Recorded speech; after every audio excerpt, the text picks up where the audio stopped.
Welcome to the Mile High podcast with your host, Dr. Daniel Knowles.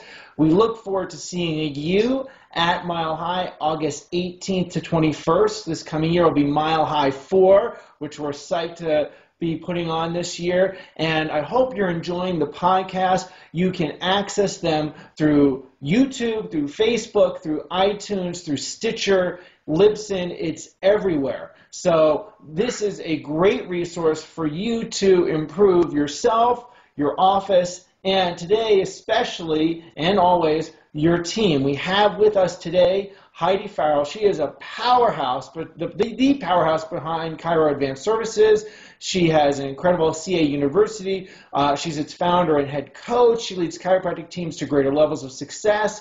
And she spoke at Mile High a few years ago, one of people's favorites at so many events. I'm so glad to have you here with us, Heidi Farrell. Hey, thank you. It's awesome to be here. I'm ready to go. Ready to go. And so first of all, I want people to get to know you because some people know you, some don't. Let's talk about your personal relationship, your personal background of getting into or connected to chiropractic. Wow, well, I go back a long time. I hate to even date myself because that means I'm old. But I've been in chiropractic or doing this even with CAS for, boy, it's been almost 19 years. And so I've been involved in chiropractic over 20.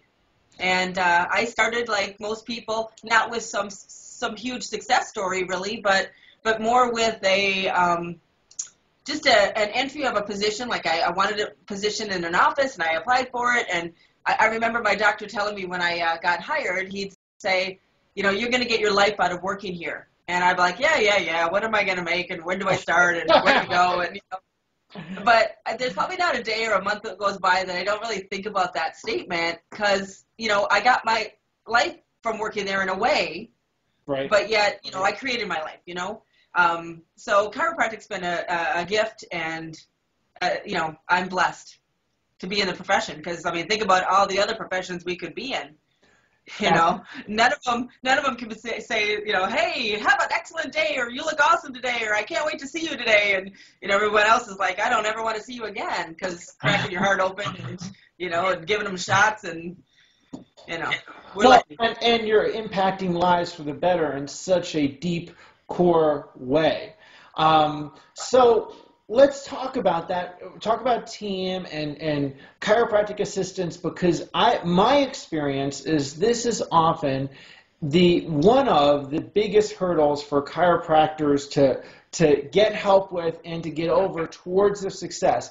Either they they underscore or belittle the importance of it, or they delegate, you know, but they don't really delegate, they relegate. So, and they don't put all that together, and they don't have a HR degree along with that DC degree that I know of. So, right. Yeah, so, who knows, right? Yeah, right. So what are some of the characteristics of an outstanding chiropractic team member when someone starts, you know, in that process and looking for someone who's going to lift up their office? Right. Well, you know, I always say that the first thing you need to do when you're looking for someone is that, you know, we always want to have high hopes and great energy for who we want to attract. And, you know, a short pencil is a whole lot better than a long memory. So for me, I encourage people to write it down. What do you want? Put that vision out there of that person and the skills and the traits and the characteristics. And some people take it seriously and go, I'm going to town, I'm going to do it. Others are like, yeah. But it's funny who gets that team when they ask for it, you know, when they attract it or ask it, put it out there in a way. So I think that's important first of all. But I also think that setting, you know, the hiring process is a whole different story because, you know, we have to look at what we're trying to hire for. Like, you know, as a excellent, you know, doctor, clinic, front desk, whole different situation hiring for that than it is for a PR person maybe, or a billing person. Right. You know, we got to look at the skills. We got to look at their personality traits, their energy traits, right. You know, and you hate to say you hire for that, but in a way you do. Yeah. Because you can train anybody on anything. Right. if they have the attitude and the zest, and you need powwow at the front desk, you know? Yeah, absolutely. Yeah. Absolutely. So I think hiring is an important part of it, and actually being able to uh, determine what it is you need and put those skill sets into a job description, which most people don't have. Right. And then detail it out with more of a task orientation for a day, week, month, whatever, even hourly. Right. And then the team has an ability to follow, but also the doctor has the ability for accountability, you know? Right. You can't expect what you don't inspect, and you can't expect what you don't tell them you expect. Right. So, Absolutely. I've seen problems there a lot in the years. And those are some of the characteristics of an individual, right? Yeah. You have to get the right front desk, right PR marketing, right office coordinator, if you have a clinical assistant. Those are all different characteristics. What makes a successful, just being a good hitter doesn't make you a great team member. Just being a great first baseman doesn't make you a great team member. And having, 9 great superstars on a field doesn't make a team either. So what makes a successful team? Well, I'm gonna take it backwards just a second, because this goes hand in hand with team and individual. Is that great CAs and great teams? They're made. I can hire someone with the right personality skills, or I think they're a driver, or they're a outgoing, assertive person. But that doesn't mean that they're exactly perfect. I've got to groom them, and I make them. So and they make themselves, but they need me at first, or you, or whoever the doctor is, team, to make them. So the team is the same way. It's like, like you said, the baseball team. Well, our body organs, we need them all. If we take them out, this doesn't work as well. And so the team is the same functionality, so we have to have respect all the way around. Right. And that's probably one of the biggest things that I find. The team sometimes don't respect each other, girls, 6 girls in an office, woo! But we need more testosterone. But ultimately, the doctors, a lot of times, they don't take their team seriously.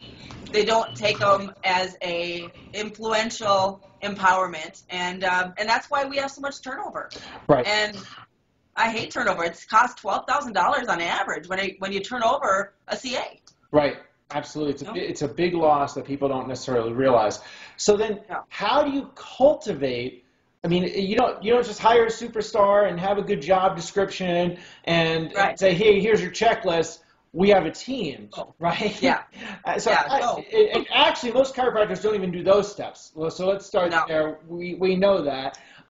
They just throw someone in with nothing going on and expect them to be a rock star. How do you cultivate a successful team that creates results together and they keep winning? Yeah. Well, first step is to have everybody adapt and adopt to the vision of the doctor and the clinic, or recreating one together. I mean, the doctor will already have one, I hope, right? But ultimately, it's nice to take that and actually, as a new team or a team that's recommitting, to recommit to that and sometimes rewrite it or re-energize that mission and that vision of the office, because now my blood, sweat, and tears is in it, Right. We cut our hands and we all click together, right? So don't really do that. But anyway, so, we come together on that right. And that makes, I think, an energy of heart.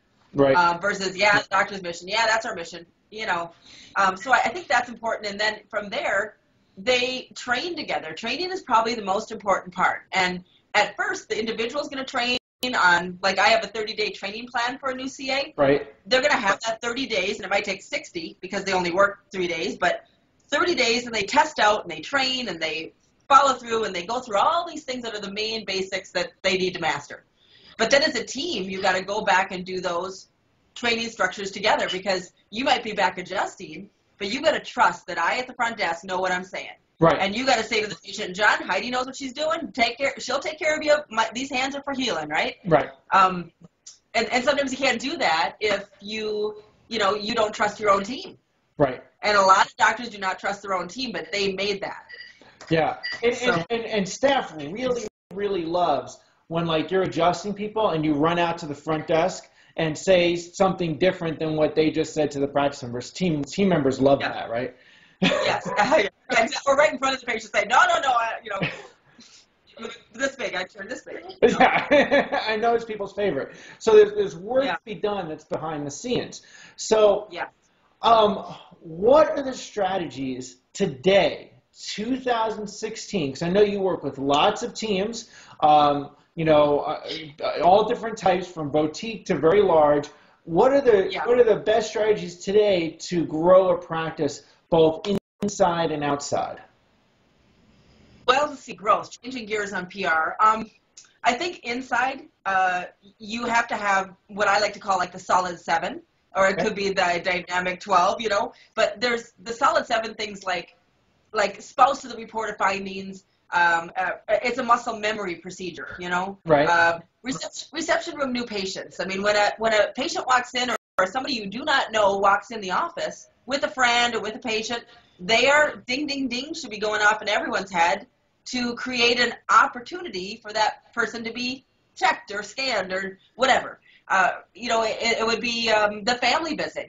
Every family is checked in our office. It's just part of what we do, and however you have that as your system, it's up to you. But so those are some things, like the spinal care class, or what I like to call the 30 minutes to thrive. It's a mandatory thing, and people have gotten so far away from those nowadays, and it's an automatic, and they come. You don't go forward unless they do. I think anyway. Yeah. So those are a few things. And so inside, if you have those solid muscle systems Mhm. that you don't think about, they're just like, the way the body works is just the way the office works. Right. That's wonderful. That will continue to have your momentum. Right. But then you want to do things like special promotions. Like, let's say January was maybe a Super Bowl, Super You, or February, share with the ones you love. Right. Arch Madness in March. Right. Stress awareness in April, and you got to have things that give them education, but also enthrall them to bring others to this world. Right. People get sick of, or say they get sick of asking, or they don't like to ask, but it says in the good book, ask and I shall receive, right? And I think that we have to ask and learn how to ask without feeling bad or needy or greedy, Right. I just think that that's important. So that's an internal aspect. External, they just got to get their butts out there and start talking to people. Right. I could go on and say, oh, we need to, do these screenings and do these events. And yeah, they're great. We should. I mean, not as great as they used to be back in the old days, right? But talks, workshops, that's probably the most important thing, to get involved in groups, small, large, whatever. And it's not as hard as people think it is. I have a foundation that I have people be a part of, which helps get them out there, but they can get out there in any way. Right. And it's really as easy as, you're going out to lunch, and what do? You talk to the waitress, you leave her a card, wrap it around the tip or something, and just little things that you can do that, maybe it works, maybe it doesn't, but it all works, Right. little by little by little. Right. So, I mean, that's just simple outside, but outside has to just be talking all the time. Right. And the talk part is so vital. I'm so glad you said the class, the 30 minutes to thrive, and people getting away from it, because you hear so much, oh, my patients don't just get it. I told them that what was going on, their findings on their x-rays or tests, and then 10 visits later they don't get it. What do people expect? Yeah. They live in an allopathic world, so they're not going to get it. No, not going to get it once. Right. They got it 13 times. Right. At least. Exactly. And so you have to offer that. It's your job. No one else is going to teach them that. They're not going to learn chiropractic on television. They're not going to learn it on the internet. And they're not going to learn it in the newspaper or anything like that. You are the resource for that. And you've got to put the time to teach them. And there's so many resources to teach now. I mean, you can record, like we're doing right now, information and get that out to your practice members that way, which we couldn't do before. So there's so many ways to do that, but that education is so vital. Yeah.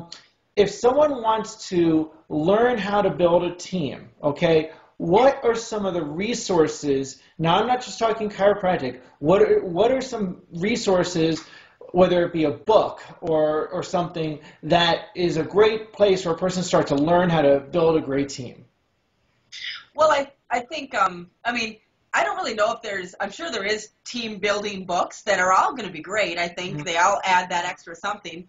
I think going and bringing their team to a seminar like Mile High. Right. I think when you have the right speakers that are going to add all kinds of things that a team needs, from direct team stuff to philosophy. They need to have the right philosophy of what we're doing. They don't know what a subluxation is and how to explain it, and why we do what we do, and who we do what we do to, and, which is everyone. But, how many CAs do not know how to communicate that? So they wonder why they're not bringing in new patients. Right. I always say to my doctors, I'm like, and to the CAs, you should bring in at least 1 to 2 referrals yourself a month. I'm not talking about in your office. I'm talking about outside. Right. The people they meet, the people they know, their sphere of influence, or not even their sphere of influence. Right. And if they're not, they either do not believe what we do, or they do not know how to communicate it. Right. There's no other reason. So, so I guess there's resources, but they're, seminars probably are the best, or working with a guide. Like, I know you do some coaching, and I do, and others do. So I think working with a guide also helps. Yeah, and I'll tell you something about bringing people to seminars, because when I go to things, when I attend events, all the years of my career, I always bring our team. Yes. It's a rule. You're going to go to a certain number of events. Now, the thing that comes up with doctors, well, it's going to cost money. There's a flight, or there's travel.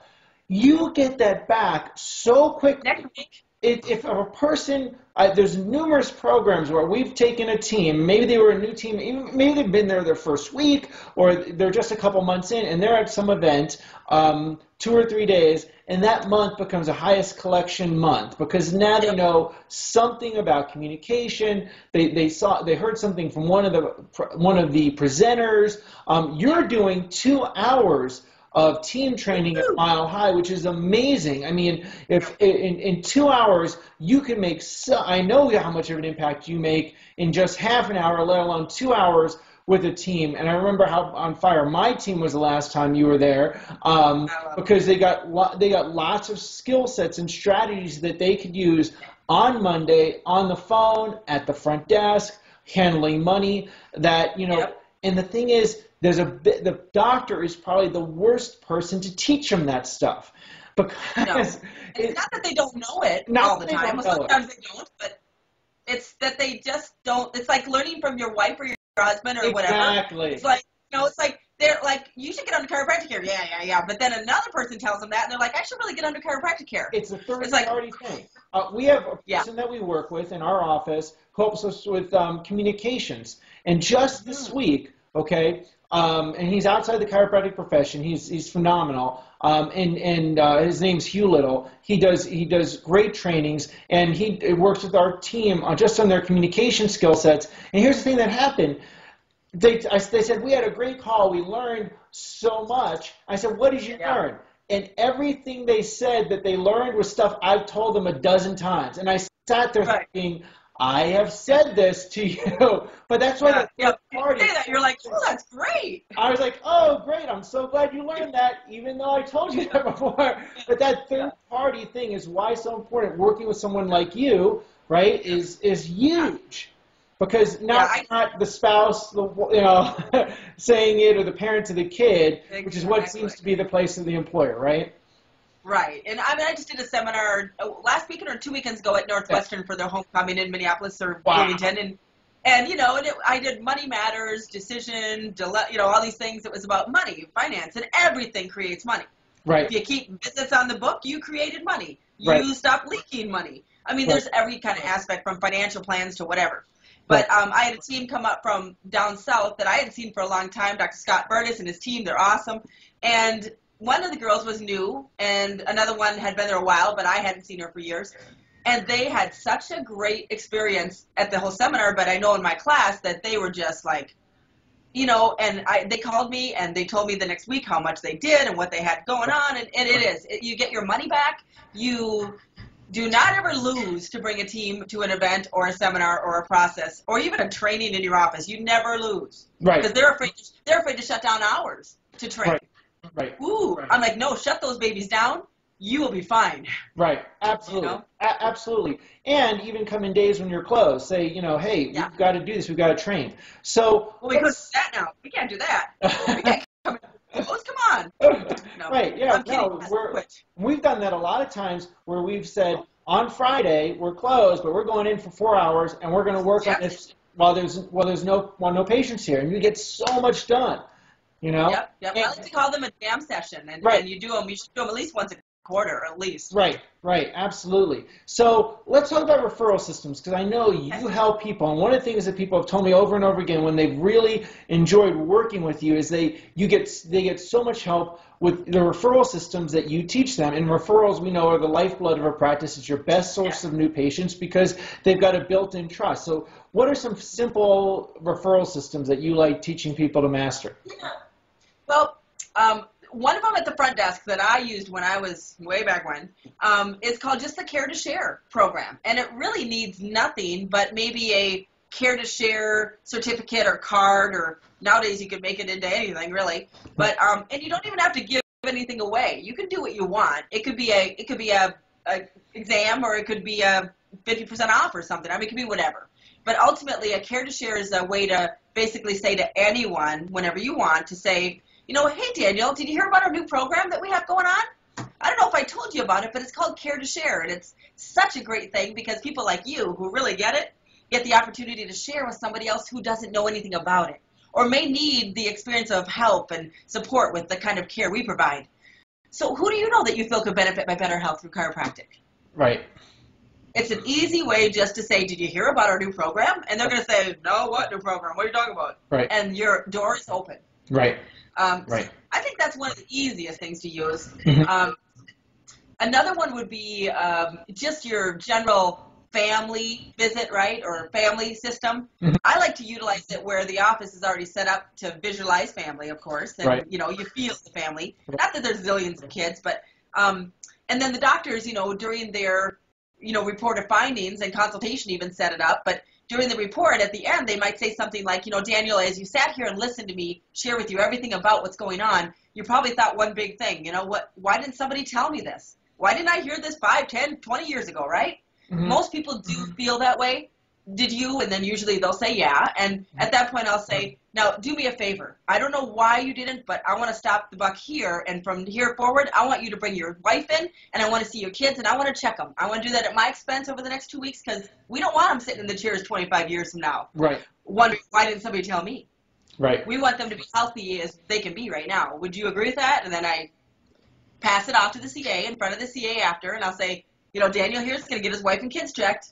Da-da-da-da. And so it's a double pass off, and they can't wiggle room out, and they want it too, Right. And it's a great ending statement is the important, very important there. Would you agree with that? Caught that very, very important thing to say, to have built in, so you can answer, right? What else? Anything else on the referral area? I think that, getting them to the class and then referrals at the workshop are vital. And I won't go into every deep end there, but, one of the things that I like to teach the doctors and teams to do is they always have trouble getting their people there. That's the big dilemma, they say, or getting guests there, right? And so I usually will teach them that before they finish the consult and whatnot, before they go in to do the exam, the doctor would say, now, Judy, before we go forward, I know we're both looking forward and getting ready for this, I have one big thing I need to ask you, because it's something I ask all my practice members to do, and that is to attend my 30 Minutes to Thrive workshop. I wish it was an opportunity, invitation, but it really is a requirement here. And I want to make sure that you can attend with a guest, and then I tell them and share it. I just tell them it's part of what we do. Can you do that before we go forward? Okay. And that way, if they don't and say, no, I don't do that or I can't, then you have the choice of saying, well, I think we should hold off before we do anything physical because this is part of what we do. You just got to stand for the ground, And I think that if you do that, 98% of the time, they're like, oh, yeah, yeah. And so the next day when you go to the report or whatever, you don't have to recommit them. You just have to re-communicate. Heidi here will get you set for the class. She's got tickets for you and your guest, and she'll get you prime seats, Right. And it's not asking and begging or wanting them to come. It's done. Right. So if that happens, the referral part of the class is a piece of cake. Right. And there's lots of ways to do that. Absolutely. So, in training, how do you train? for a lot of times, people will train on something and then 2 months later, it's completely off base. How do you train and keep that consistency on what people have engaged in doing and you've wanted them to do? Yeah, like the check system kind of thing. I like to do two things. I like to make sure that when we're laying out a training program, I have like 36 different subjects that I put together as a test. And when I start with teams, I make them take the test, everybody, the doctor and the team. Right. And everybody takes it personally because they're going to grade themselves on those 36 items on how they feel the team is. Right. Woo, we're awesome at that. Right. But the doctor says, we suck at that. So I get to see what's going on, right? Right. So then I put them in order according to their training schedule and lay that out. I like to train every other week as a training, meeting, training, meeting, training. Mm-hmm. But once we do that, the training we have and the captain that leads it, there should be the whole training process, but then the next 2 weeks, there has to be at least 2 or 3 self-checks, spot checks, rechecks in there, and they're surprise ones, either done by the doc or the team or the coach or who knows, to each other. I mean, you may pick a, gray duck, blue duck, and blue duck gets to, do the testing this week. Right. But nobody knows blue duck's going to do it, Mm-hmm. So, so it's ultimately you have to have those spot checks in because just training on it does not mean it sticks. No. And, I hope it sticks. Some sticks, some feathers will stay on, but we want that thing coated, Right. So we have to have spot checks. And, I was at a Anthony Robbins program a few months back, and he said something about training that is so important, and this is why it's important to work with someone with your team, which was, one, he said this quote, training never ends. Training never ends, both for you, for your growth, and for your team, and for your business. And he drew this thing. I'm going to try to do it with my hands on the video here, but I don't know if it'll come across. But he said, for the people that are watching this on video, is that he said you train people and you get up here, and then it starts to go down. But then when you train them, it gets up to this level. And it goes down again, but then you got to get up to that level. So every time you train on something, you actually, even though you keep stair-stepping up, even though they'll drop down in between. But if you don't train, that drop down continues. That's right. And you'll see the line you could draw is starting to go up, even though it's going down and up. It's down and up, yeah. Right. And success isn't like this. It's like this. Exactly. Right. But those peaks get higher than the previous peaks, which is what people forget. And that's why team meetings, you tell people to do team meetings? Absolutely. That's why, like, 1 week, training the next. Meeting, training. Because training needs to take at least an hour and a half. It just does. Right. You'll never get anywhere if you try to squeeze it. I'll take anything they'll give me. Right. But ultimately, an hour and a half would be ideal. And for a team meeting, it might only take 45 minutes. Right. If you have the right agenda and the right tracking and the right systematic process. Right. And what about pre-shift? Do like people just come in 5 minutes before the shift and just go and open the doors, or what do they do? Well, that's probably what 90% of the chiropractic offices do. The team comes in, throws the first down, grabs the coffee. Doctor comes in front of patients a little late. Honestly, it's the number one practice killer, and it happens all the time. Right. So I usually say that if you're not 15 minutes early, at least you're late. Now, before you go further, is that the team or the doctor or both? That's all of them. But I want doctors to hear that. I want doctors to hear that. That's why I'm saying it. Doctors, no, they are the worst, and I'll take any one of them to come back at me, because it's so true. Right. I hear it all the time from the CAs, because they, and they're like, what do I do? Patients are here, and they're getting mad. I say, well, if he's consistently that way, and he can't fix it, and you've talked to him about it, then you start seeing patients at 8:15. Right. But you don't know that. You just, honestly, I hate to say it that way, but you got to protect your patients. Right. Or you're going to lose them all. Right. Because I wouldn't wait for you. If you're consistently late and you schedule me at 8, I'm going to be like, butthead, I'm out of here, you know? So, you just got to protect that. But I think if you're not 30 minutes early, because you should mentally in your head be focusing on your day, doctors and team getting ready and mentally, prepared. But then you need at least 5-6 minutes for your team huddle. Right. Which you want to tell your patients if the waiting room's reception room's getting filled. Hey guys, we'll see you in a minute. We're gonna go do our team huddle, get ready for you. We'll be right back. Right. And let them hear you yell. Let them hear you be happy. Right. They love that. I love it when I go to Walmart at 7 a.m. and they're doing their team huddle. Right. I want to hop in and play with them. I just sit in the background going, can I lead this one? Right. Absolutely. So Yeah. now another area that we see is accountability issues. We see accountability issues for the office, for the doctor, to themselves, and for team members. How do people improve accountability? And let's even say, is accountability important? Vital. Yeah. Okay. Because what I said earlier, you don't inspect, you can't expect, right? Right. And so nobody wants to be micromanaged.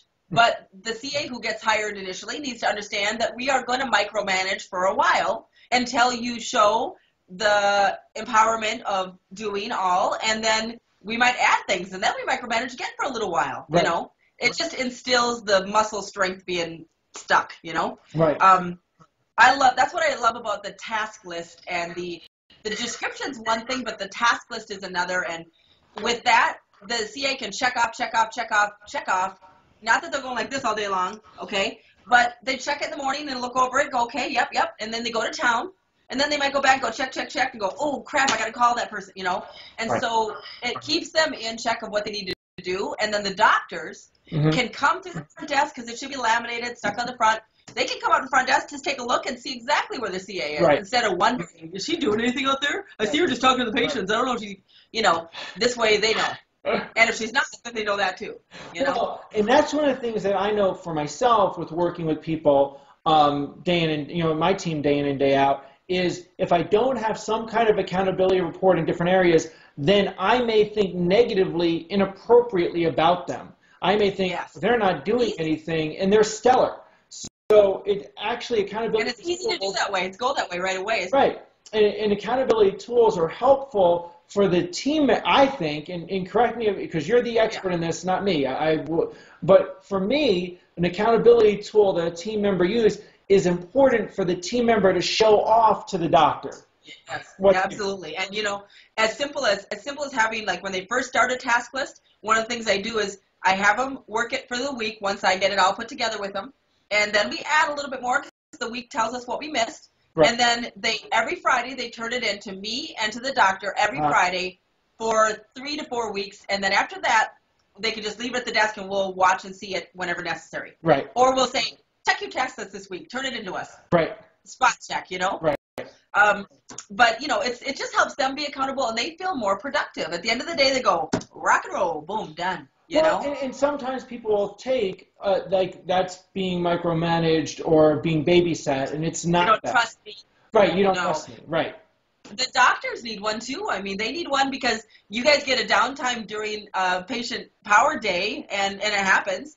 What do? We go to Facebook or you go here, and that sucks your energy away. Instead of having a task list that says, during this time, I'm doing patient productivity things, which are going to create more patient energies. Right. Maybe make a call to somebody because you love them and miss them, and it's the energy thing instead of going in that direction, which pulls you down. And I keep a little communication checklist by my adjusting station so that it's like on paper, and I don't know if that's too old school, but it's on paper, and I have a few things, and I check off, okay, I want to tell this many people this today, and I check off, I hit that, and I don't hit all of them, but at least I have the, tool there. You have the focus. Yeah, you have the focus being geared, and I'll tell you, for the doctors, I'm totally about paper, because even as technical as you are and I am to some degree, you get lost in technology. When you're in that zone of patients and you don't want to be there, you just want to look and go. I mean, I do miss the old travel card in a way, right? Because I can glance and go, and boom, she's done, Right. So let me ask you this, and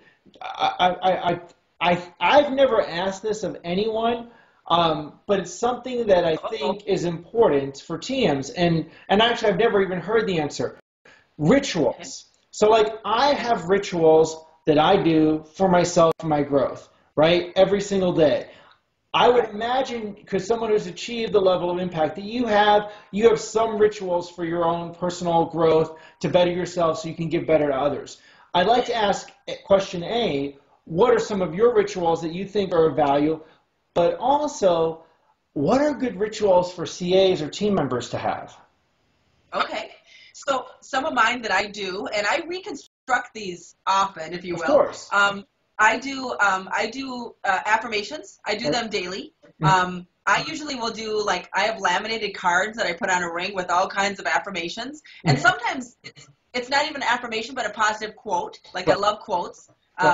And so, yeah, so I'll put them on like a ring and laminate, and sometimes I'll have it in the shower because, you know, I get up, I take a shower and clean up or whatever, and I just am in the shower kind of doing my thing, right? And doing my affirmations, or I keep one by my bed. And so, you know, some people think they're silly, but hey, you know, like today, an avalanche of wealth is mine every day because I deserve it. You know, that's the one I woke up with. So, you know, so ultimately you can get tons of them. Like I have hundreds of them written down, so I send them to whoever, but quotes online, you know, you can go get them. So I love that kind of thing because I think the last thing you put in your head at night and the first thing you put in the morning is your fundamental block building, you know, and a lot of people watch the news and read the paper, and I don't have TV news and I don't have papers. I mean, if I want the weather, I'll look outside, you know. So I think that's one of my good rituals. And what else I do? I like to work out. I like to work out with like yoga and stuff now more than I did before. So I'm trying to make that a consistent ritual. So I guess those are probably the main ones. And stay in masterminding with the people that are in the zone of where I am or want to be, because you fall away from that and you lose something. Right. You know? Right. And then do you know, again, we talk about doctors doing those things, and like you, is it important for CAs to do things along those lines too? Yes. Well, I think the same thing as a person, you know, individual at home, but as a team, I think their team affirmation is a very important thing. I think they should build it and write it themselves, even though they can get help from someone like us. But, you know, I usually have them all come up with 5 or 6 things that they want to be, do, have, say as a team. And some are the same, but when I get them all, I put them together and I make their statement, you know? That's great. And, That's great. Yeah, so it helps them to build without having to build, and they see the part of them in there. Right. I think a daily team affirmation and the daily huddle, afternoon, AM, PM. I think goals. Goals are also a vital ritual for everyone, myself. But the teams, you know, you need to be on the same page. I need to be like Starsky and Hutch. You look, I look, right? Right. I know that this is our goal today, and this is the goal per hour, and this is the goal per day, and this is the goal per week. And most people are not on the same page, and they wonder why they're not getting the goal. Yeah. Yeah, exactly. So I mean, you just downloaded such valuable information. People that, one, if you're listening to this podcast, I hope you share it, because this is amazing stuff, and it just gives me a little taste of what people would get working with you, plus what they'll get from the 2 hours at Mile High with you. If someone wants to connect with you, what are some of the great ways to do that? They can visit me on the web, which is at www.chiroadvance.com. Right. They can call me at 612-910-3676, or email at Heidi, Heidi, at chiroadvance.com. So those are the great ways to go. And you know, they can Google, you know, nowadays you can Google, find everyone anywhere, you know, Facebook. And people that were listening to this on the like in your car, don't like stop and try to write it down while you're driving. It'll be in the show notes. Okay. Yeah. I'll send you what we talked about today that you can put up for them. Perfect. That's excellent. Yep. And I'm really grateful. You're going to be in the Mile High City, August 18th to 21st. Having you back. People loved you last time. They're going to love you more this time. If you have not registered yet because you've been living under a rock, go to www. I haven't seen any of your emails, right? Right, exactly. Go to www.milehighchiro.org and register today. We look forward to seeing you in Colorado. If you like, a lot of people, like, we're in the winter, we're in ski season. A lot of people really like Colorado in the winter. If you like it in the winter, you're going to love it in the summer. It's just absolutely beautiful, and I think you agree with this. People shouldn't just come for the program. They should stay an extra day before or after to enjoy Colorado. Absolutely, yes. I mean, I already booked my hotel. I locked and loaded. I'm ready to go. And actually, that's a good point. Let's leave with this lesson. If you go to something with your team, like we recommend to do, is it a good thing to say, hey, team, we're going a day early or an afternoon early so we can go do something fun? Right, or even work to earn it if you want to for something like, we're going to go a day early or 2 days early or whatever, but here's what we're going to do. You know, set a goal for it and have a goal that ends early enough for them because they've got plenty of time. Right. So let them make a goal. I love that because they love doing it. And yes, they should, especially if they work hard, deserve it. they should go early and have a great time. And it doesn't have to be something super expensive. It could be going for a hike. It can be going to a museum. It could be, spending time together so that you build your team fit, your team gel, right? Right, exactly. And you know that half the seminars, are the classes are great and everybody's great, but it's the camaraderie outside, the dinners, the cocktail hour, the things that we do to meet people. And, we're not shy. We just, come on, you're with me, Absolutely. and that's the best times. Absolutely. Yep. So I'm so psyched for you to be there. And now people, look in the notes. You'll have on the show notes on the blog, you'll have where to contact Heidi, link, her Facebook, Twitter, everything will be there, all the social media. And we're grateful to have you out. Thank you for joining us today on the podcast.